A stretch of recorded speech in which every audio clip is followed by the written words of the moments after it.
안녕. 자, 우리 오늘은 수능 완성을 한번 진행을 해보도록 할게요. 자, 수능 완성은 책이 있는 친구들은 24쪽에 있는 독서 지문을 같이 봐주시면 되고요. 그 다음에 책이 아니라 선생님 교재 받아간 친구들은 이쪽을 봐주시면 됩니다.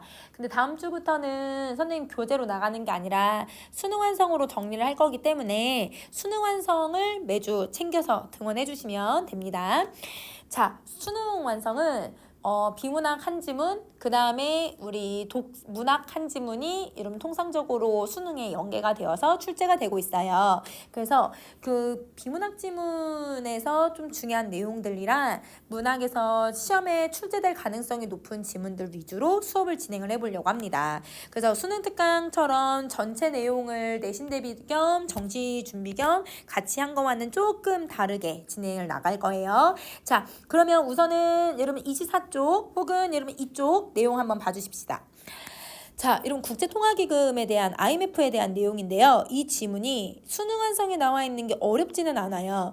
그런데 기본적으로 여러분 이게 환율 문제랑 연결이 되는 순간 조금 까다롭게 나올 수도 있고 아니면 경제 상황이랑 연결해서 당시의 미국의 상황이나 아니면 다른 나라들 간의 교역 간의 문제점들 이거랑 연결을 시키면 조금 어렵게 나올 가능성이 높은 지문이라서 기본적으로 여러분이 좀 알고 있으면 좋을 것 같아서 같이 선정을 좀 해봤어요.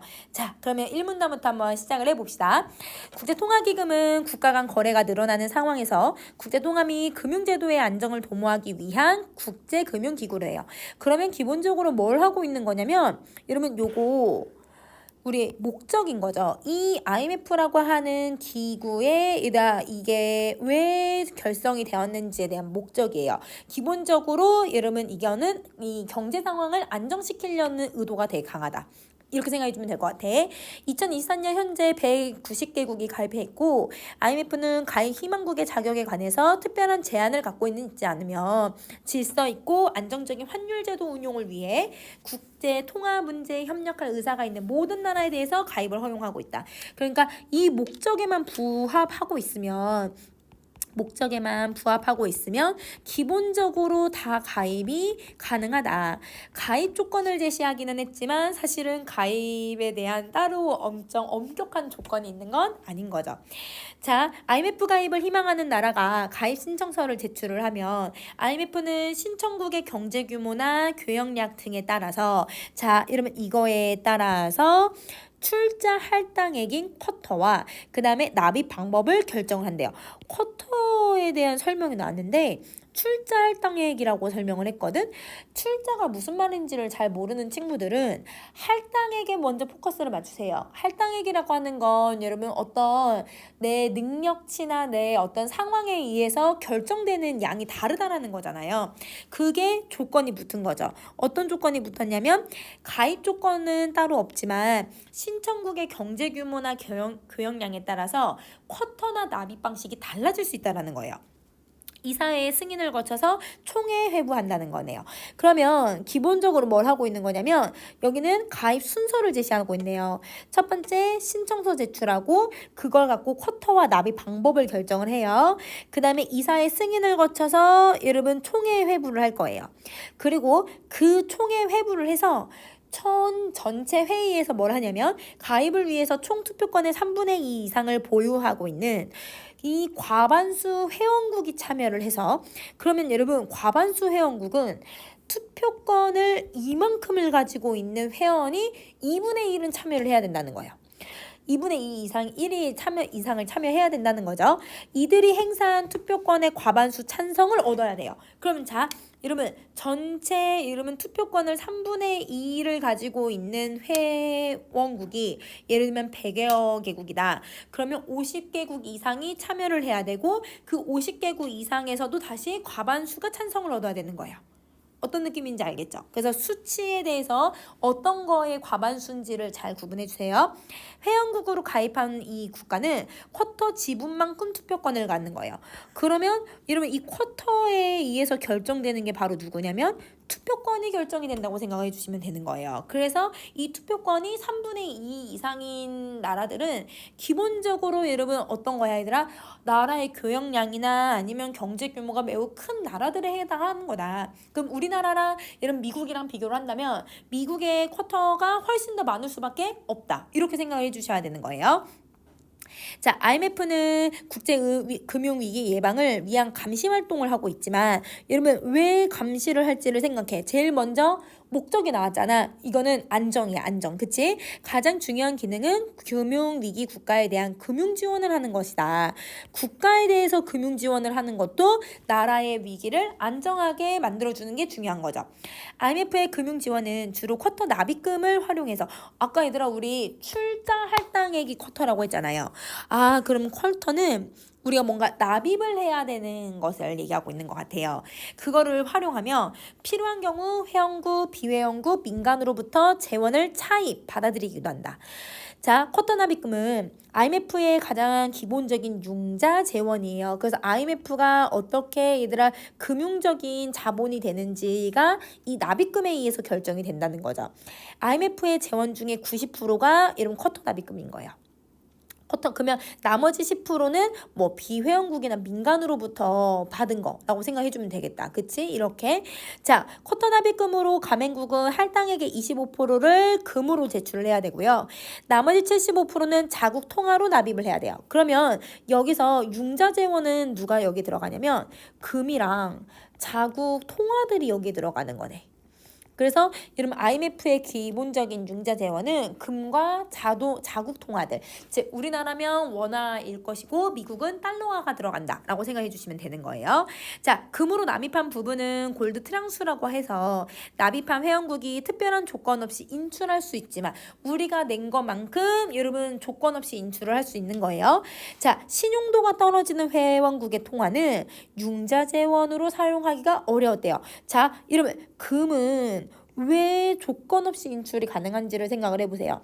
왜 그럴지를 생각을 해보면, 왜냐면 여러분 회원국의 통화는 안 된다고 얘기하거든. 그런데 금은 왜 되냐면 금은 어디서든 여러분 통화 가치가 물론 여러분 금의 가치도 변하기는 하지만 예전이나 지금이나 계속 통화 가치로서의 이러면 그 인정을 받고 있기 때문인 거죠. 이렇게 생각해 주면 될 것 같고, 그런데 자국 통화는 왜 어려운지가 바로 여기에 이유가 제시가 되는 거예요. 자, 그 이유 찾아볼게요. 국제거래에 사용하기 위해서 금이나 달러화를 교환해야 돼요. 즉 자국 통화를 여러분 뭘로 바꿔야 되는 거야? 금으로 바꿔야 되는 거야. 자국 통화를 달러화로 바꿔야 되는 거예요. 그런데 금의 경우는 한정된 수량으로 인해서 충분히 공급되기가 매우 어려웠고 그 달러화의 공급에도 한계가 있었던 거예요. 자, 그래서 우리가 금을 무자비로 많이 가질 수 있는 건 아니잖아요. 그리고 달러화의 공급에도 한계가 있대요. 그래서 우리는 달러화로 교환하기가 어려우니까 융자 재원으로 쓰기는 어려웠는데 근데 왜 한계가 있는지 또 이유가 나와요. 자, 달러화가 전 세계에 공급되기 위해서는 미국의 국제 수지가 계속 적자 상태가 되어야 하는데 그럴 경우 달러화의 신용도가 떨어지는 문제가 발생해요. 그럼 미국의 입장에서는 물론 우리가 경제가 흑자일 때 장단점이 있고 적자일 때 장단점이 있기는 하지만 기본적으로 이러면 적자 상태가 계속 유지되는 걸 원하는 나라는 당연히 없어요. 그러니까 미국이 자신의 나라의 적자 상태를 계속 만들지는 않는다는 거예요. 그리고 또 달러화의 신용도가 떨어지는 문제점이 발생해요. 근데 자, 여러분 여기 보세요. 달러화가 적자 상태가 되는 거, 흑자 상태가 되는 거, 달러화의 신용도, 이 문제는 이미 기출에도 한번 출제가 됐어요. 여러분 이 부분은 여러분이 좀 잘 기억을 해주셨으면 좋겠는데, 자, 이 부분에서는 여러분 어떤 내용이 되게 중요한 거냐면 여러분 달러화에 대한 이 내용들이 언제 나왔었냐면 2022년 수능 문제에서 브레텐우즈 체제에 대한 내용 혹시 기출 분석한 친구들은 기억이 나셔야 해요. 거기서도 나라에서 이제 미국이 그 금 본위제를 시행을 하고 달러화가 어떤 변화를 겪게 되었고 그 다음에 고정환율제에서 변동환율제로 변화하는 과정에서 이러면 이 브레텐우즈 체제가 어떻게 무너지게 되었는지 그거가 시험에 나왔었단 말이야. 꽤 어려웠어, 얘들아. 그치? 그래서 이 제재에 대한 내용은 선생님 다시 한번 다음 시간에 나눠줄 테니까 요거는 꼭 한번 다시 한번 정리해주기. 배경 지식으로 기억이 나면 좋겠다는 거죠. 자, 그 다음에 여러분 요거 정리 한번 다시 해볼게요. 세 번째 문단 갑시다. 이러한 문제를 해결하기 위해서 1970년에 채택된 게 특별인출권 SDR인데 SDR은 IMF 회원국들이 담보 없이 외화를 인출할 수 있는 권리래요. 근데 자 보세요. 여러분 아까도 골드 트랑슈도 뭐가 되었었어 얘들아? 우리가 통화를 이러면 조건 없이 인출할 수 있다고 얘기를 했잖아요. 그런데 급으로 납입된 부분은 조건 없이 인출할 수 있었지만 통화는 그게 좀 어려웠어. 자, 그런데 이번에는 여러분 통화를 내가 제때 때 여러분 융자재원으로 쓰기가 매우 어려운 상황이니까 그 문제를 뭐 하기 위해서 극복하기 위해서 SDR을 사용하고 있다고 생각하면 돼. 여러분 자국 통화의 어려움이 한계가 있으니까 담보 없이 여러분 외화를 인출할 수 있는 거예요. 왜? 외화가 있으면 금융 위기에 빨리 처리할 수 있는 해결 방법들이 생기는 거잖아요. 자, 금과 달러에 이은 제3의 국제 통화로 간주되기 시작을 하는 거예요. 자, SDR은 추가 출자 없이 회원국의 합의에 의해서 발행 총액이 결정이 돼요. 자, 여러분 이거는 다른 회원국의 합의에 의해서 결정이 돼요. 회원국의 쿼터에 의해서 비례해서 배정이 되는 거예요.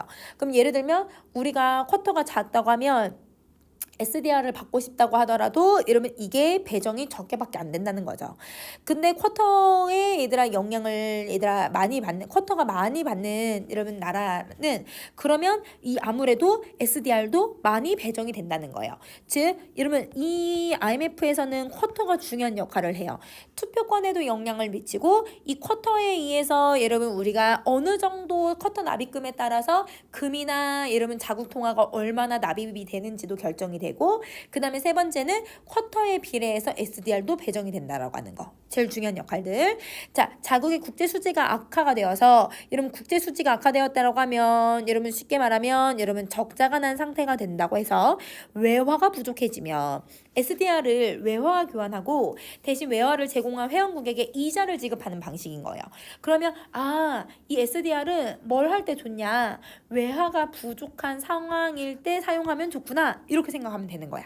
자, 과거 금으로 채웠던 골드 트랑수는 금 본위제가 해체된 이후에 금이나 달러 외에도 SDR로 채울 수 있게 되면서 리저브 트랑스로 부르게 되는 거예요. 자, 그럼 여러분 정리 한번 해보세요. 아까 어떤 개념이 나왔냐면 골드 트랑수가 나왔는데 이게 한계가 있었죠. 왜냐면 금은 금에 그 교역에도 양이 한계가 있었고 수량이 부족했었고 그 다음에 달러화 공급에도 한계가 있었어요. 왜냐면 미국이 달러화의 신용도가 떨어지는 거를 방지하기 위해서. 그래서 리저브 트랑스로 바뀌게 되는 건데 그러면 여러분 골드 트랑스는 금 본위제가 사용될 때 계속 사용할 수 있었고 금 본위제가 해체가 됐을 때는 리저브 트랑스로 바뀌었다는 거예요. 그러면 금 본위제도 여러분 어디에 나왔던 거야? 2022년 수능 브레튼우즈 체제에서도 나왔었고 그 뒤에 다른 지문들에서도 나왔단 말이에요. 금 본위제는 금을 가지고서 고정 환율 제도를 설정하는 거. 이거에서 벗어나게 됐다는 거야. 그러면 리저브 트랑수는 기본적으로 금이나 달러 말고도 SDR을 여러분 뭘로 사용하는 건? 융자 재원으로 사용을 하는 것. 이걸 얘기하는 거야. SDR의 가치는 처음에 여러분 이 달러와 등가로 정해졌어요. 그러니까 뭐 1대1 아니면 2대1 뭐 이런 식으로 등가로 이러면 딱 그 수치에 맞게끔 여러분 이렇게 바꿀 수 있었다면 주요 선진국들이 여러분 다음 페이지 가세요. 주요 선진국들이 변동 환율제를 도입을 하면서 달러 가치의 변동성을 가지게 된 거예요. 자, 아까 얘들아 우리 골드 트랑스에서 금본위제가 나왔을 때 선생님 뭐라고 써줬어? 고정 환율제였잖아. 그런데 무슨 환율제로 바뀌었냐면 변동환율제로 바뀌는 거예요. 환율에 얘들아 변화가 생기기 시작을 하는 거죠. 그러면 환율이 변동을 하게 되면 달러와도 그러면 고정이 되는 게 아니라 달러도 이렇게.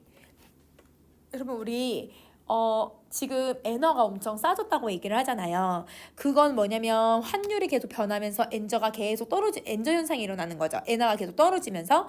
근데 떨어졌다가 영영 떨어지는 게 아니라 언젠가는 오를 수도 있어. 다시 또 떨어질 수도 있을 거고. 환율이라는 건 시도타기잖아요. 계속 올라갔다 내려갔다 올라갔다 내려갔다. 그러니까 달러가 변동이 생긴다는 건 달러와 등가를 했던 뭐에도 변동이 생기는 거야. SDR의 가치도 변동이 생기기 시작을 하는 거예요.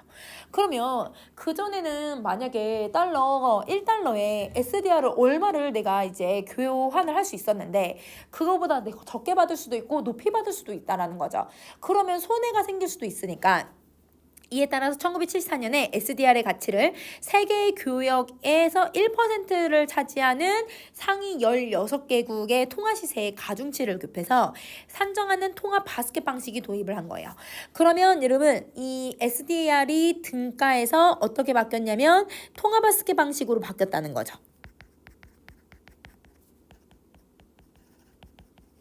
통화 바스켓 방식. 근데 여러분 이거는 골드 트랑수에서 통화 바스켓으로 바뀐 거야?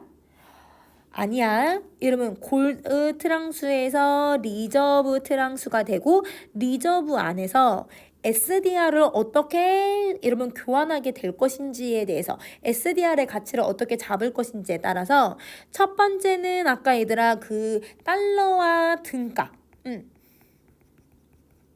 이거였다면 그 다음에 이제 두 번째가 통화 바스켓 방식이 되는 거예요. 알겠죠? 그게 리저브가 이걸로 바뀌었다고 생각하면 안 되는 거야. 자, 이렇게 하면 통화 바스켓 통화 중에 어느 하나가 상대적으로 저하가 돼도, 즉 이러면 엔화가 저하가 돼도 다른 하나가 올라가면 우리나라가 상대적으로 올라간다면 그게 평균값을 낼 거기 때문에 아니면 여러분 가중치를 곱해서 산정을 할 거기 때문에 영향이 상쇄가 돼서 안정적인 가치를 유지할 수 있다는 장점이 생기는 거예요. 그러면 변동되는 게 뭐가 되는 거야? 안정화가 되는 거구나. 하지만 구성 통화가 너무 많아서 계산이 너무 복잡했기 때문에 1980년에 IMF 총회에서는 통화 바스켓을 미국, 영국, 프랑스, 독일, 일본 등 5개국의 통화로 구성되어 있는 세 번째 표준 통화 바스켓으로 바뀌게 된 거예요. 표준 통화 바스켓. 이렇게. 자, 이후 1999년엔 유로화가 도입되었고 2016년에는 중국의 위안화가 표준 통화 바스켓이 들어오면서 현재는 달러, 유로, 위안화, 엔화, 파운드 환의 비율로 구성이 되어 있다는 거예요. 자, 그러면 여러분 여기에서 어떤 산문단은 어떤 서술 방식을 사용을 하고 있냐면 여러분 이게 통시적 관점이죠. 몇 년도에는 뭐가 되고 몇 년대에는 뭐가 되고 이렇게 설명을 하고 있단 말이야. 그치? 그래서 통시적 관점이 적용이 되고 그게 아니면 이런 뭘로 봐도 되냐면 변천 과정이라고 설명을 해주셔도 되는 거죠. 그래서 이런 식으로 변천을 하고 있다. 이렇게 생각해 주면 될 것 같아. 아까 얘기했듯이 이러면 골드에서 리저브로 바뀐 것까지만 설명했고 리저브 안에서 SDR을 어떻게 바뀌게 되었는지를 설명하고 있는 거야. 알겠죠? 자, 마지막 문단. IMF로부터 융자를 받은 회원국은 기본 수수료, 약정 수수료, 인출 수수료를 내야 하는데 이 IMF와 정책 프로그램을 약속을 하고 그 일을 이행을 해야 돼요. 여러분, 자, 융자를 받은 회원국은 해야 하는 일이 첫 번째 수수료를 내는 것, 두 번째 프로그램을 약속해서 이행을 하는 것, 이게 신용 공여 조건이라고 설명을 하는 거예요. 자, 그러면 융자를 받은 회원국은 해야 되는 게 세 가지가 있고 이걸 신용 공여 조건이라고 한다. 신용 공여 조건은 IMF의 융자금이 수혜국, 여러분 수혜국이 무슨 뜻이지? 그치, 받는다. 융자금을 받은 나라의 문제 해결을 위해서 제대로 쓰이고 있는지와 정책 프로그램이 효과적으로 작동하고 있는지를 모니터링하고 있는 것이다. 자, 여러분 이거를 하는 이유는 여러분 뭐예요? 이거를 하는 이유는 기본적으로 여러분 제일 먼저 IMF의 목적이었죠. 목적이 우리는 경제 안정, 즉 금융 안정을 위한 거다. 이렇게 생각을 해줘야지. 신용공여 조건을 두는 이유는 IMF 입장에서는 융자 수혜국의 경제가 하루빨리 회복이 되어야 융자금을 회수할 수 있다고 했는데, 융자 수혜국은 IMF와 정책 프로그램을 약속하는 것 자체만으로도 우리는 이거 되게 잘 지켜, 빚을 지기는 했지만 이거 되게 잘 지키니까 빚도 빨리 갚을 수 있어 라고 하는 신뢰도를 회복할 수 있기 때문인 거예요. 그러니까 다른 나라에게 신용도를 얘들아 높일 수 있는 효과를 가질 수 있다는 거죠. 자, 그러나 신용 공여 조건이 각국의 경제적 기초 여건을 고려하지 않는 문제들로 인해서 2008년 글로벌 금융위기, 이때는 너무 많은 나라에서 위기가 발생을 했기 때문에 개선을 해야 하는 논의가 된 거예요. 그 결과 경제적인 기초 여건이 견실한, 이런 견실이 뭐야? 튼튼한 회원국에 대해서는 신용 공여 조건을 갖추었다고 간주하고 즉각적으로 지원을 해주는 사전적 신용 공여 조건이 도입이 된 거예요. 여러분, 이게 기억이라고 생각해 주시면 됩니다. 자, 근데 여러분, 사전적 신용 공여 조건이라고 하면 기본적으로 여러분 이 2008년 이후에서는 사전적 신용 공여 조건이 어떤 속성을 가지고 있냐면 사전적인 성격을 갖고 있다고 했잖아. 그러면 여기 이 2008년 이전에는 그러면 이 신용 공여 조건이 어떤 조건으로 설명이 되고 있어야 될까요? 얘는 내가 융자를 받은 사후적 성격인 거예요. 왜? 융자를 받은 다음에 이걸 하는 거잖아요.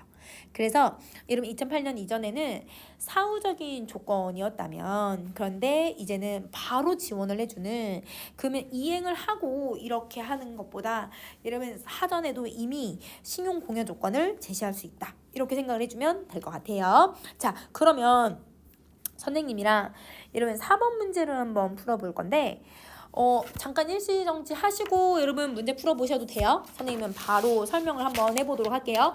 자, 보기를 꼼꼼하게 분석을 하고서 선택지는 빠르게 넘어가도 될 것 같아요. 자, 이 부분이 수능에서 선생님의 조금 연계되면 까다롭게 나올 수 있다라고 한 게 바로 요거 때문이야. 자, 3번 문제 한번 보자. 1990년대 금융자유화와 금융시장 개방으로 인해서 아시아로 유입된 외국 자본이 빠르게 늘어났어요. 즉 우리나라에도 외화가, 이게 외국 자본이 외화죠. 이런 외화가 엄청 증가하기 시작을 한 거예요. 국내 금융 기업들은 금리가 낮은 해외 단기 자금을 끌어와서 높은 금리로 동남아 국가에 장기로 빌려주면서, 왜? 이 동남아는 지금 아시아가 금리가 엄청 높았나 봐. 그러면서 이자 차익을 보게 된 거예요. 즉 쉽게 말하면 남의 돈을 빌려서 남의 나라에 빌려준 꼴인데, 근데 여기선 잘 보셔야 되는 게 빌릴 때는 단기 자금으로 빌려왔는데 여러분 이걸 빌려줄 때는 장기로 빌려주고 있었다는 거예요. 그러면 단기 자금을 끌어와서 다른 데서 돈이 될 거라고 생각하고 아마 빌려와서 장기로 빌려줬겠죠. 왜냐면 장기로 빌려주면 빌려줄수록 이자를 많이 받을 수 있으니까. 1997년 미국의 금리 인상으로 인해서, 자, 미국이 금리를 인상을 해요. 해외 투자자들이 아시아 시장에서 자본을 회수해가는 거예요. 이 외화가 빠져나가는 거예요. 여러분, 왜 금리가 인상이 되면 자본이 빠져나가는 거예요? 우리나라에 있었던 외화를 여기다가 투자를 하면 이득을 볼 수 있기 때문인 거지. 금리가 인상이 되니까 여러분 외화가 많이 들어오면서 여러분 투자를 엄청 많이 받게 되는 거야. 그러니까 우리나라에서 투자가 하던 투자금들이 미국으로 빠져나갔다고 생각해 주시면 되는 거죠. 자, 그래서 우리나라는 여러분 이렇게 외화가 빠져나간 상태야. 얘들아, 들어왔던 게 플러스 됐던 게 외화가 어떻게 됐다고? 빠져나간 상태가 된 거야. 우리나라는 외화가 부족해서 환율이 급등을 하게 되고, 근데 여러분 잡으세요. 안 그래도 외화가 부족한데 환율이 급등해요. 그러면 환율이 급등을 하면 여러 가지 조건들이 있기는 하겠지만 장단점이 있지만, 여러분 기본적으로 이런 외화와 관련된 내용을 생각을 하면 우리나라의 무역을 생각을 해보자. 여러분 우리나라에 이런 물건들을 사람들이 많이 살까요, 안 살까요? 여러분 사람들이 물건을 많이 사지 않을 거예요. 우리나라의 물건을 사지 않으면 우리나라가 얘들아 다른 나라의 물건을 팔아서 다른 나라의 외화가 우리나라로 들어와야 되는데, 기본적으로 아시아 시장에서 자본을 회수하기 시작하면서 우리나라는 외화가 부족하여 환율이 급등하고 단기 자금을 갚지 못해 국가 부도의 상황까지 가게 되었다. 우리 정부는 회원국으로 있던 IMF에 구제 금융을 신청하면서 구조 조정과 공기업의 이걸 어떻게 민영화, 할까요? 자본시장의 추가 개방 등의 IMF가 내건 조건을 수락했다. 국민들의 금 모으기 운동과 고금리 정책 등으로 이거 어떻게 또? IMF의 융자금을 조기 상환하였지만 구조 조정으로 인해 많은 기업이 이렇게 끄는 거구나. 미안해요, 여러분. 자, 다시 할게. 환율이 급등하고 그래서 여러분 여기 외화가 안 들어오는 거예요. 그러니까 우리나라 물건을 팔아서 그 만약에 미국에 팔다고 하면 미국의 달러가 들어와야 되고 프랑스에 팔다고 하면 프랑스 돈이 들어와야 되는데 이런 부분에서 우리는 외화가 들어오지 않는 상태가 돼버린 거죠. 자, 그러면 더더구나 만약에 상대적으로 환율이 다른 나라가 싸다고 하면 우리나라가 다른 나라에 가서 얘들아 여행을 하거나 아니면 우리나라에서 여러분 다른 나라의 물건을 사거나 그러니까 거기에다가 돈을 더 많이 쓰게 되고 뭐 이런 식으로의 연관성을 생각을 하면 우리나라는 외화가 계속 부족해지는 상태가 된 거야. 외화가 단순히 없으니까 단기 자금을 갚지를 못하는 상황인 거예요. 우리나라가 돈이 없었던 건 아니에요. 그런데 순간 외화가 없었던 거예요. 그러니까 원화는 있을 수도 있고 다른 돈들 있을 수 있지만 외화가 없는 상황이어서 돈을 갚지 못하는 상황인 거죠. 국가 부도의 상황까지 가게 된 것이다. 자, 우리 정부는 회원국으로 있던 IMF에 구제금융을 신청을 하면서 구조조정과 공기업의 민영화, 자본시장의 추가 개방 등 자, 이 IMF가 내건 조건을 수락을 했어요. 이게 뭘 하는 거예요? 이게 신용 공여 조건이죠. 자, 국민들의 금 모으기 운동. 얘들아, 왜 금을 모은 거야?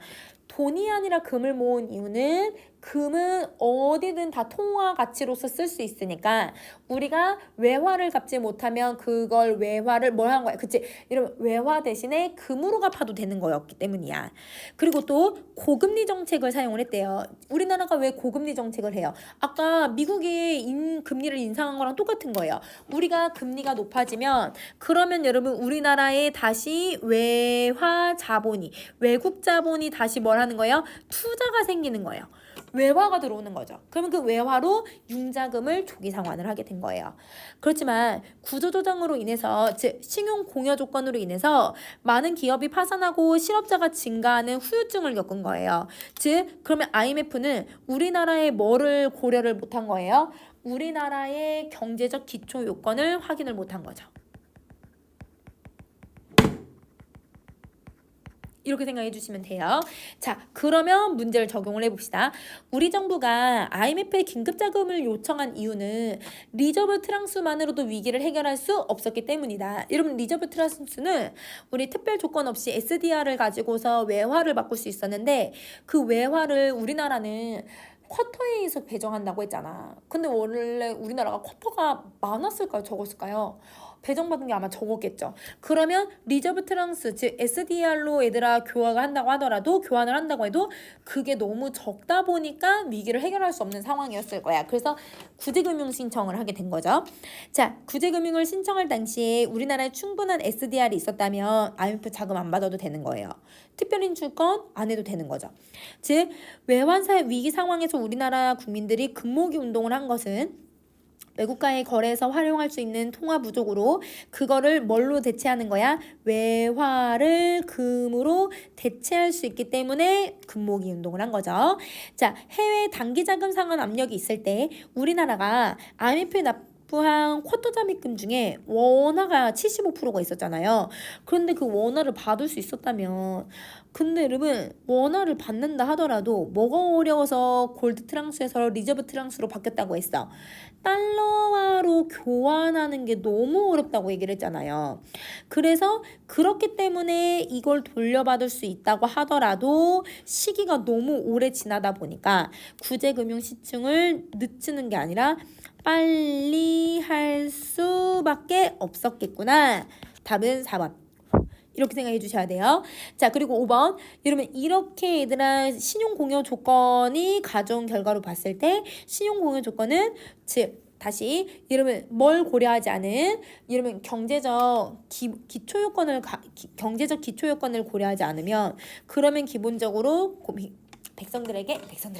국민들에게 고통을 줄 수 있는 신용공여 조건이 될 수도 있다. 이렇게 생각해 주면 되는 거지. 그래서 답은 4번이야. 그래서 여러분 이 질문은 이러면 그 2022년 수능 완성에 있었던 브레튼 우즈 체제도 되게 단순한 지문이었거든요. 근데 그게 수능에 나왔을 때는 환율 문제랑 연결이 되면서 좀 까다롭게 문제가 나왔어요. 그래서 이 기회에 환율에 대한 기본 배경 지식도 다시 한번 좀 정리 한번 해보고, 여러분이 요 지문도 좀 까다롭게 충분히 나올 수 있는 제재다라고 생각을 해주시면 좋을 것 같아요. 자, 그 다음에 나금별곡으로 갈 건데, 요거는 영상 좀 자르고 다시 한번 다음 영상에서 한번 이어서 수업을 해볼게요.